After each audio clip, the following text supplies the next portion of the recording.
Рахимова Айсалкын Анарбековна. Don Жеткесінің Төрткүл айылындағы Болотмамбетов атындағы жалпы орта білім беру мектебінің 6-Б класының оқушысымын.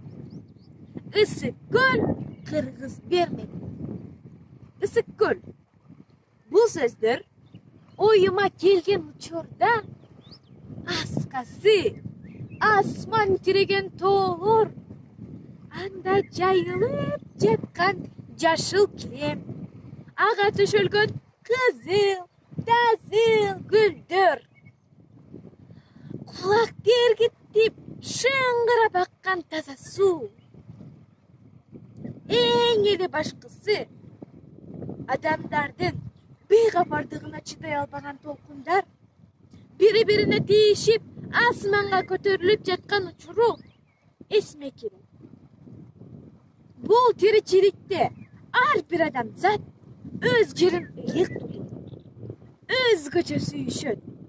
Ар бир жер өзүнө тиешелүү кооздуктар менен өзгөчөрөнүп турушат. Бирок менин жерим өзгөчө сулуу, өзгөчө кооз. Өзүм кыз бала. Кичинекей болсом дагы патриотмун. Дээрлик билим алып, ошол көл үчүн деп чуркоого даярмын. Дүйнөлүк деңгээлде көл жээгине эс алуучу жайларды куруп, тоолордун ортосунда Ысыккөл деген өзгөчө кооз, өзгөчө сулуу көл бар экендигин көргөзөт элем. Кыргыз бермеди